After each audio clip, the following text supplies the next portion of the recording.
사도행전의 특징 가운데 하나가 뭐냐면은 어떠한 사건을 중심으로 해서 이렇게 두 사람이 배치가 된다는 것입니다. 두 사람이 9장에서 보면은 사울이 다메섹으로다가 예수를 믿는 자들을 잡아오게 가두려고 그들을 찾아가는 길목에서 예수를 만나서 예수를 만남과 동시에 그가 시력을 잃게 됩니다. 이런 시력을 잃은 사울과 또한 이 한편으로 같이 등장하는 인물이 다메섹에 있었던 아나니아라는 이 제자입니다. 이렇게 사울과 아나니아가 짝을 이루어서 9장에 등장을 하게 되고 이 10장을 보게 되면은 고넬료라는 이탈리아 부대의 백부장이 등장함과 동시에 베드로라는 사람이 등장하면서 짝을 이루어서 등장을 합니다. 그런데 오늘 이러한 짝을 이루어서 등장시키는 사도행전의 목적이 뭔가? 오늘 설교의 핵심은 아니라 오늘은 건너뜁니다. 그러나 여러분들이 성경을 묵상하면서 왜 이 둘을 짝을 지어놨을까 한 번쯤은 생각을 하고 성경을 보실 필요가 있습니다. 그런데 오늘 9장과 10장에는 좀 더 우리들의 시선을 멈추게 하는 또 다른 하나의 중요한 패턴이 있습니다. 이 시력을 잃은 사울에게 하나님께서 아나니아를 보내는데 아나니아에게 이 사울을 찾아가서 시력을 좀 네가 안수 기도를 하고 고쳐라 라고 합니다. 그랬더니 이 아나니아가 생각할 때 아니 이 사울이라는 사람 나중엔 바울이 됐죠. 사울이라는 사람들은 기독교인을 잡아서 감옥에 가두고 진짜 기독교인들이 볼 때는 악하다고 하는 모든 행동은 다 한 자인데 아니 그 시력을 잃은 것 그거 잘 됐는데 뭘 고치라고 그래? 이렇게는 안 했겠지만은 그냥 뭔가 부담스러운 거예요. 악한 자를 갖다가 내가 가서 고쳐야 된다는 사실이.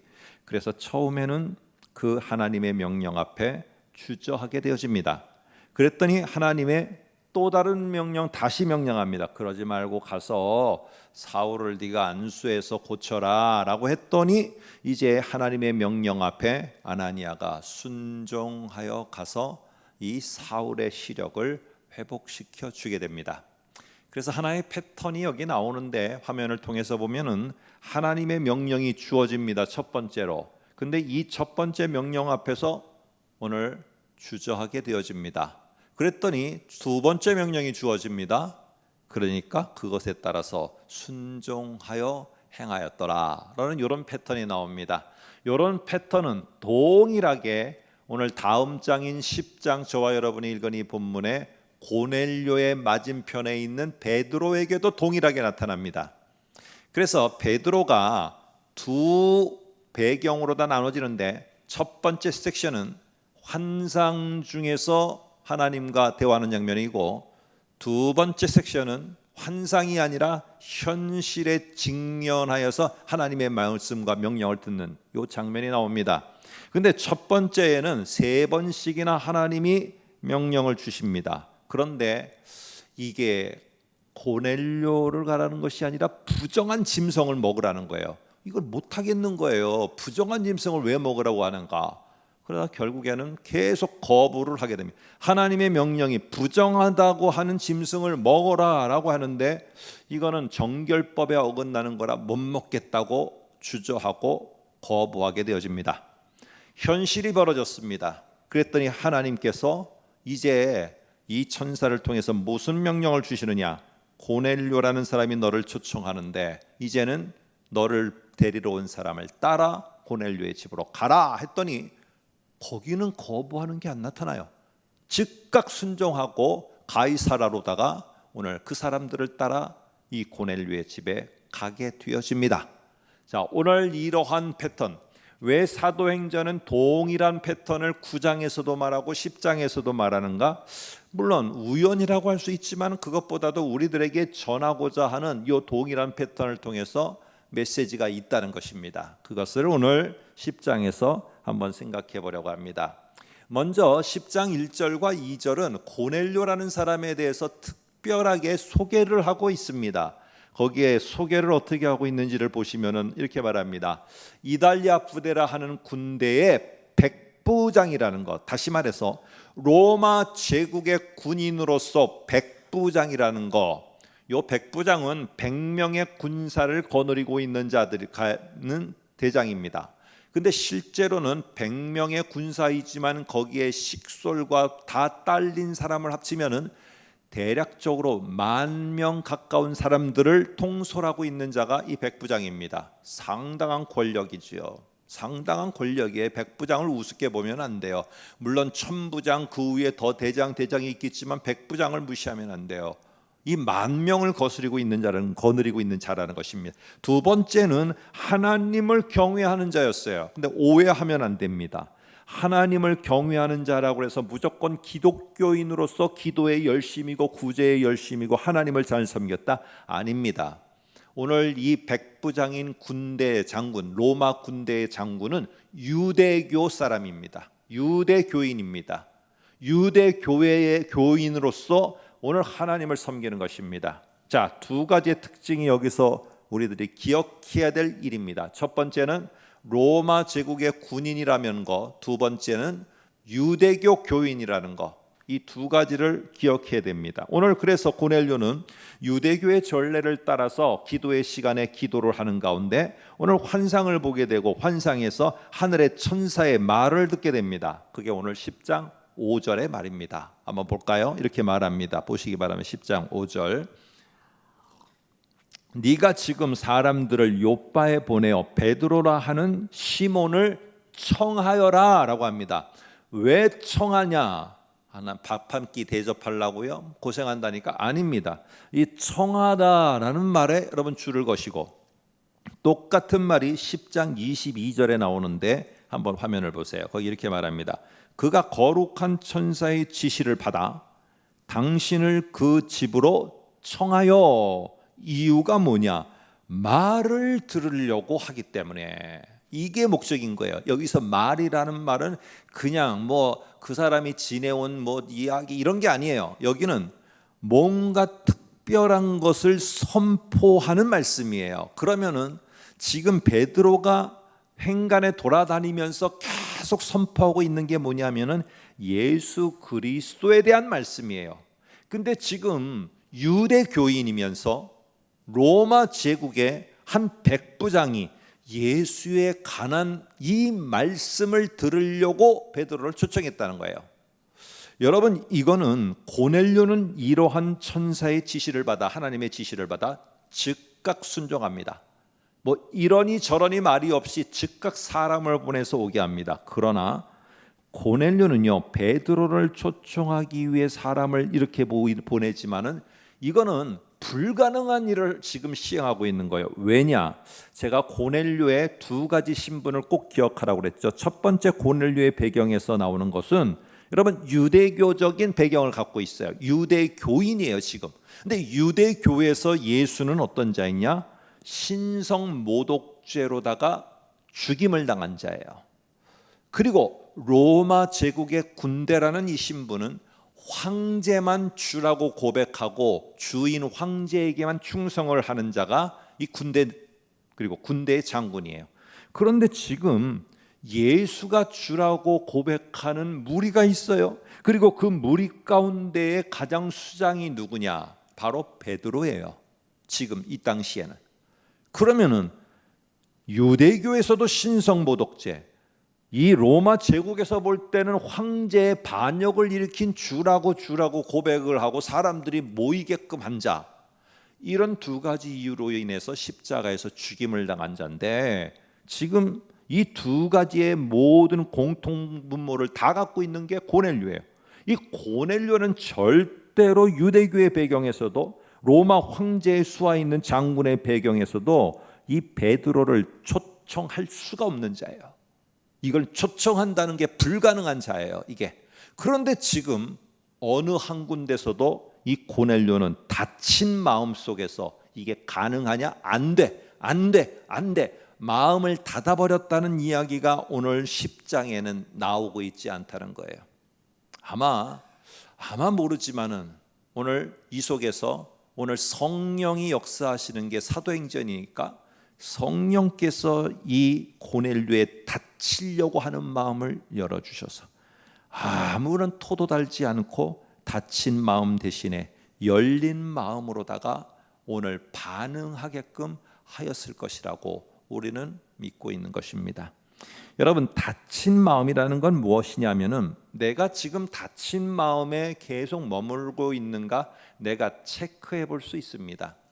사람이, 우리 믿는 사람도 성령이 우리들 가운데 함께하면서 계속 역사하지만은 닫힌 마음에 머물러 있게 되면은 우리에게는 위험한 문제, 위험한 상황, 오늘 이런 것들을 접할 때가 있습니다. 사업을 할 때도 그렇고요, 사람과의 관계 속에서도 그렇고 일터에서도 그렇습니다. 그뿐만 아니라 내 혼자 있더라도 내 혼자 있는 내가 내 자신을 볼 때도 그래요. 사람도 안 만나요, 일도 안 만나요. 그 사람은 모든 게 다 평온할 것 같지만 그렇지 않아요. 내가 나를 보고 있거든요. 그럴 때 닫힌 마음이라는 이것을 가지고 있는 사람의 특징은 뭐냐 하면은 안 되는 이유만을 찾습니다. 안 되는 이유만을 찾는 거예요. 내가 그 사람을 가까이 못하는 거 이런 이유 때문이고, 내가 그 일을 시작하지 못하는 거 이런 이유 때문이고, 하나님이 내게 사명을 주시고 큰 꿈과 비전을 주시지만 내가 할 수 없는 거는 내가 능력이 없어서고, 모든 안 되는 이유만을 나도 모르게 자꾸 내 입에서 하고 있다면은 내 마음은 닫힌 마음입니다. 그러나 성령께서요, 우리 가운데 계시면서 말씀을 갖다가 하나하나 준비해서 갖고 있을 때 열린 마음을 어느 순간인가 쫙 주시게 될 때는요, 내 한계가 있는 거 알아요.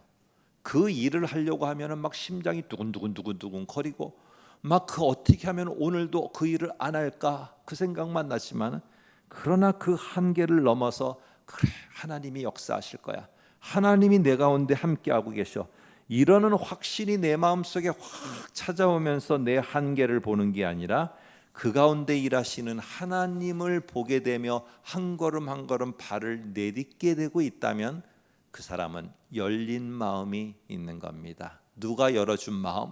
내가 긍정적인 마음으로 적극적 사고방식으로 긍정의 힘으로 한 게 아니라 성령께서 내 마음을 열어주실 때 그게 가능한 거예요. 그래서 이런 열린 마음으로 준비되어 있는 A와 B, 요 두 사람이 함께 있게 될 때 갑자기 이 두 사람 속에는 유기적 관계 속에서 시너지가 생기게 되고, 이런 사람들을 통해서 하나님은 기회를 열어가고 새로운 땅을 향해서 그 사람들이 발을 뻗게 하고 발을 내딛는 그곳에 그 사람들을 통해서 새로운 하나님 나라의 통치를 이루어간다는 거, 요게 지금 사도행전의 흐름입니다. 그래서 성령께서는 먼저 하시는 일이 뭐냐? A와 B의 이 사람들이 닫힌 마음으로 있는 자들을 열린 마음으로 바꿔줍니다. 이방인 선교를 위해서 중요한 역할을 한 베드로의 마음을 오늘 열린 마음으로 바꿔준 사건이 고넬료와 베드로의 요 사건입니다. 오늘 바울이라는 사람을 만들기 위해서 이방 선교의 더 확장을 위해서, 시작이 베드로였다면 확장을 위해서 준비시키기 위해서 닫힌 마음에 있었던 사울이라는 바울의 마음을 연 사건이 9장입니다. 오늘 그래서 하나님께서는 이렇게 사람들을 통해서 일하시는데 먼저는 A와 B의 이 사람들의 마음을 여는 이 성령의 역사가 있게 된다는 거예요. 혹시 여러분 이번 주에 어떤 만남이 계획되어 있습니까? 어떤 일 때문이라든지 아니면은 뭐 어떤 이유에서든지 만남이 준비되어 있습니까? 여기 젊은이들 혹시 내가 준비하고 있는 일이나 우리 중년 여러분 새롭게 계획하고 있는 뭔가에 준비하는 일이 있습니까?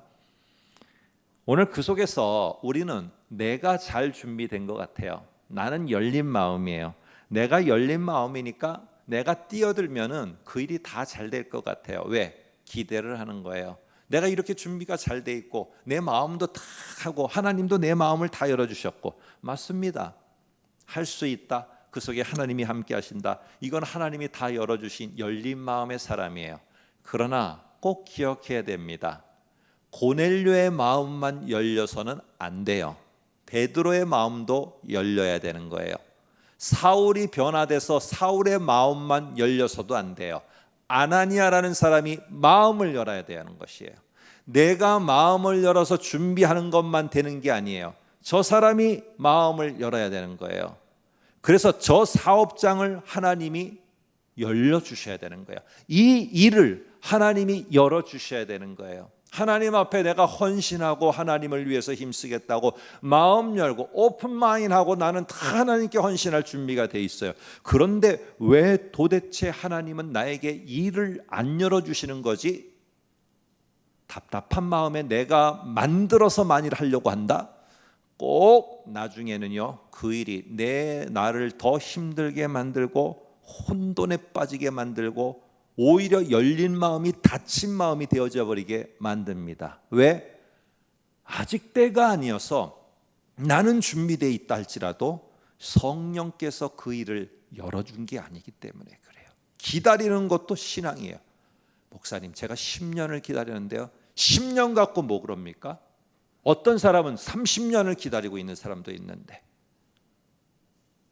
오늘 우리들에게 있어서 신앙은 우리가 인내하고 기다리고 성령이 열어주실 때까지 그것을 기다리는 것도 신앙이에요. 내가 답답한 마음에 내가 못하는 거, 용기 없는 거, 이거를 열어주셔서 성령이 내 마음에 열어주시는가 확신이 되어지고, 오늘 내가 발을 내딛고자 하는 마음이 생겨지고, 이렇게 내 속에 역사하실 때까지, 내 마음이 열린 마음이 될 때까지, 성령이 역사하실 때까지 내가 말씀을 의지하고 기다리는 것도 신앙이에요. 신앙.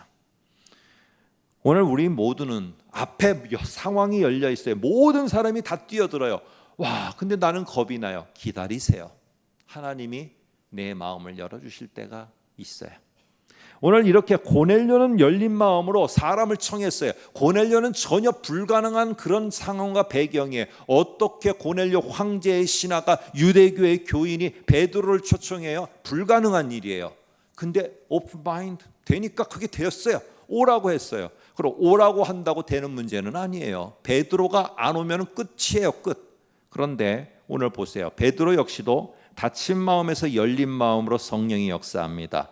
베드로 역시 지금 하늘의 환상을 보고 있을 때 하늘문이 열리고 거기에서 그릇, 보자기 모양인데 그릇이에요. 근데 그 그릇이 내려오는데 보니까 뭐가 담겼는가 봤더니 유대교에서 금하고 있는 부정한, 먹지 말아야 될 음식, 부정한 짐승들이 잔뜩 담겨 있는 거예요.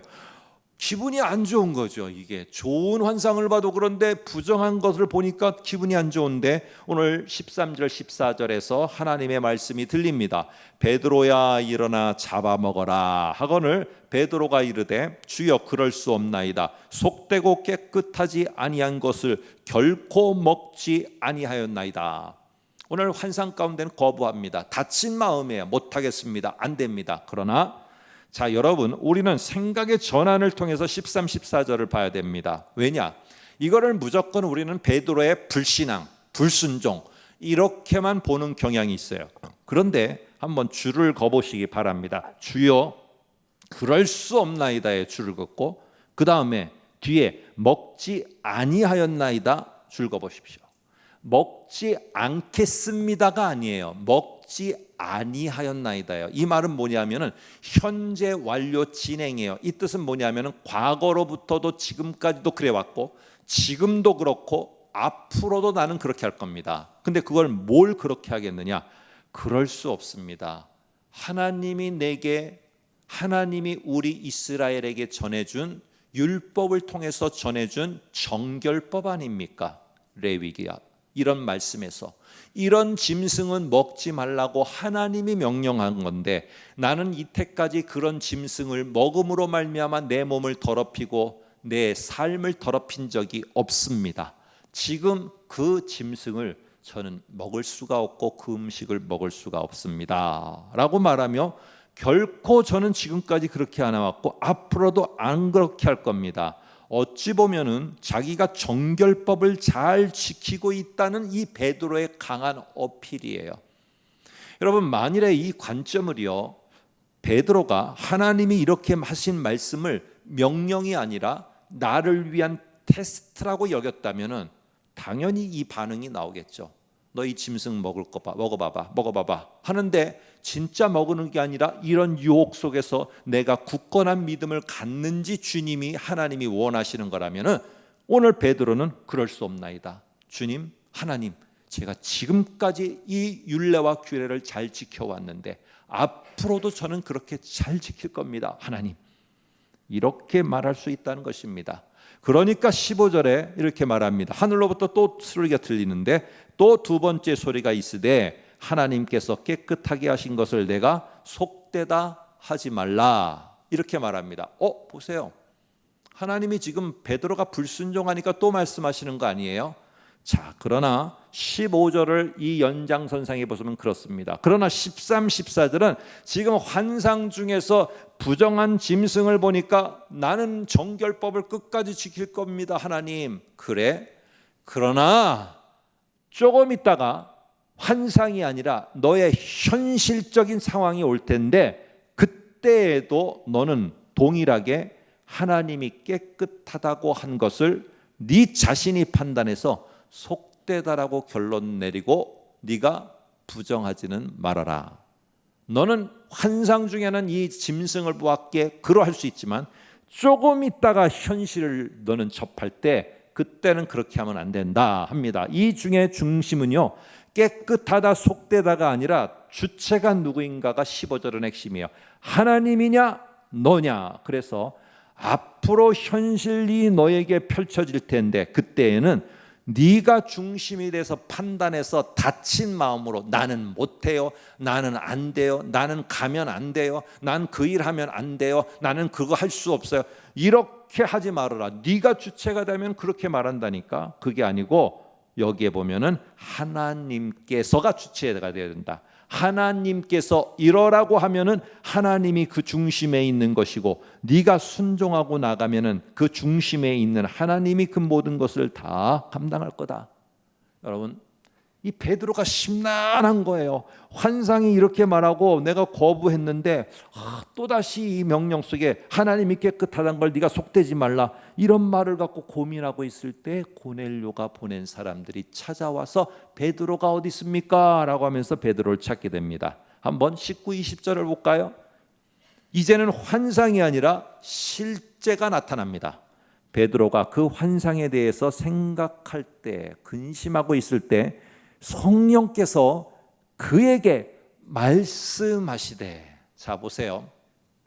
베드로를 열린 마음이 되도록 성령께서 말씀하시되 두 사람이 너를 찾으니 일어나 내려가 의심하지 말고. 여기에 의심이다라는 말은 아파트 현관문에 이렇게 조그마한 렌즈 있죠, 문에 붙어 있죠. 이렇게 안에서 보면 바깥이 보이는데 바깥에서는 안 보이는 거, 이렇게 렌즈로 보면서 저게 왜 왔을까 하고 이렇게 닫힌 문을 갖고 그냥 렌즈로만 이렇게 쳐다보지 말아라 베드로야, 이 말입니다. 의심하지 말라는 말이. 그래, 의심하지 말라라고 해놓고는 그 다음에 뭐라고 하느냐, 함께 가라. 그들을 고넬료가 보냈지만 성령은 뭐라고 말하나, 내가 보낸 거다. 내가 그 사람들을 보냈으니까 너는 따라가라. 자, 베드로는 환상에서 하나님 나 할 때 나 중심으로다가 안 됩니다 하고 강력하게 어필했어요. 그러면 요 다음에도 환상에 그렇게 쓰니까 요 현실에서도 나 못 간다. 왜? 고넬료는 이방인이고 나는 유대인이기 때문에 이방인과 섞여서 밥 먹고 그 집에 들어가는 것 절대 금하고 있으니 나는 못한다. 나는 절대 안 해야 된다. 이렇게 말해야 되잖아요. 그런데 베드로가 닫힌 마음이 아니라 열린 마음이 됐어요. 그래서 어떻게 하느냐? 그 뒤에 보면은 두말하지 않고 그들을 따라서 가이사라로다가 가게 되어집니다. 여러분, 성령은 나를 새로운 영역으로다가 보낼 때도 있고 새로운 일을 맡길 때도 있어요. 이게 불안하고 미숙하고 두려워요. 그런데 성령 앞에서 내가 닫힌 마음인가? 그러면 아까 말한 것처럼 계속 뭔가 안 되는 이유를 말합니다. 그리고는 거기에다가 플러스 알파로 뭐 하느냐? 이 닫힌 마음을 갖고 있게 되면은 아직 일어나지 않았어요. 그 일을 하면은 어떤 일이 일어날지 일어나지 않았어요. 그런데 그 일이 안 좋은 결과로다가 나타날 것이라고 스토리를 만듭니다. 내가 거기 가게 되면은 이런 손해도 있을 것이고, 내가 그 일을 하게 되면은 나는 거기서 마음도 상할 것이고, 나는 정신적으로도 피해를 입을 것이고, 나는 너무 괴로워할 것이고, 결과는 다 실패로 돌아갈 것이고, 아직 하지도 않았는데 그러한 이야기들을 내가 만들어내요. 그리고 그게 어떻게 되느냐? 진짜다라고 믿어요. 이게 뭐냐? 다친 마음이 갖고 있는 사람이야. 그래서 이미 결론을 내렸으니까 나는 새로운 일 안 해요. 내가 안 해본 일 안 해요. 새로운 도전을 향해서, 블루오션을 향해서 절대 안 가요. 왜? 내 마음속에 스토리가 이미 안 된다라고 다 만들어져 있으니까. 이게 다친 마음입니다. 다친 마음. 그런데요, 요즘 우리가 성경 읽기를 하잖아요. 말씀이 하나하나 마음의 괴자의 저축처럼, 적금처럼 차곡차곡 말씀이 쌓이면은 성령께서 말씀하시되, 베드로가 열린 마음이 돼서 간 것처럼 성령이 여기에 역사하면서 쌓였던 말씀의 진가가 나타나요. 그러면서 성령이 내 마음을 열어가실 때 안 되는 게 아니라 성령이 일하시지, 하나님이 나보다 가시지 하면서 너무 힘들고 어렵고 다 사방이 막힌 가운데서도 뭘 보냐? 하나님이 일하시는 기회를 그 속에서도 봐요. 기회를 보는 거예요. 하나님의 새롭게 일하는 것을 보게 되는 거예요. 그러면서 오늘 내가 순종하며 발을 한 걸음 한 걸음 내딛기를 시작해요. 이게 바로 뭐냐? 열린 마음이에요. 성령은 이렇게 내가 열린 마음이 준비되어야지 나를 그곳에 또 일을 열어서 가게 하세요. 오늘 환상 중에는 베드로가 부정한 짐승을 먹지 않겠다는 것이 그가 표현하는 신앙의 표현이고 하나님을 향한 열심이었어요. 사울이 다친 마음일 때는 기독교인들을 잡아오게 가두는 게 하나님을 향한 열심이고 그게 신앙이었어요. 그런데 마음이 열린 마음이 되니까 현실 앞에서 이 사울은 나중에 오히려 이방을 향해서, 이방 사람들을 향해서 복음을 전하며 예수를 소개하는 사람으로 바뀝니다. 베드로가 현실에서 열린 마음이 돼서 준비되어 있으니까 성령께서 말씀하실 때 이 열린 마음 앞에서 거부하는 신앙이, 내가 그냥 문 닫는 걸 신앙으로 여기는 게 아니라 열린 마음에서 이방인을 향해서 가는 순종으로 신앙의 모습을 전환하는 걸 보게 되어집니다. 베드로는 성령의 명령대로 욥바를 떠나 이방인인 백부장에게 갑니다. 여러분, 고넬료만 가지고 있던 백그라운드가 베드로를 초청하는 게 쉽지 않은 게 아니에요. 베드로는 더 어려웠어요. 유대인이면서 그 이방인 집에 간다는 거, 기독교인 사회도 여전히 그랬어요. 아직까지는. 이방인 집에 어떻게 같이 밥을 먹어? 무슨 이방인이 기독교인이 돼? 이런 건 절대 상상도 못하는 일이었어요. 그런데 오늘 이 베드로가 가더라는 거예요. 결과는 어떻게 됐을까? 10장 44절에 보니까 성령이 이 말씀을 듣는 고넬료와 함께하는 이방인들 전체 속에 성령이 임하시게 되었어요. 베드로의 마음, 고넬료의 마음이 모두 열린 마음이 되니까 이게 유기적 관계가 형성되며 시너지가 생기고, 그리고는 하나님이 그들이 가는 그 모인 그곳에 모든 일들이 열려지게 되고 결국에는 성령이 그곳에 임하시게 됐어요.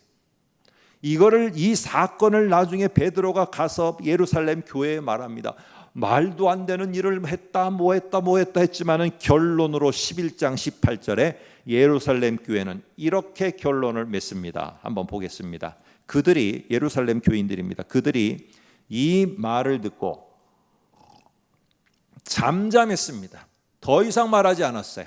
그리고는 하나님께 영광을 돌려 이르되, 그렇다면 우리의 결론은 하나님께서도 이방인에게도 생명 얻는 회개를 주셨도다.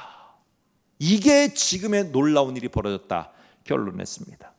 여러분, 하나님의 구원하심이 유대인에게만 머물러야 된다는 이거를 넘어서 이방인을 향해서 확장되었다라는 확증하는 중요한 사건이 되었고요.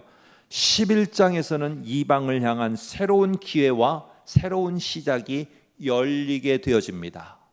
이러한 중요한 기로에 10장이 있고 고넬료와 베드로가 등장을 하고 고넬료와 베드로의 열린 마음이 성령의 역사하심을 이방 땅을 향해서 갈 수 있도록 길을 준비케 하였습니다.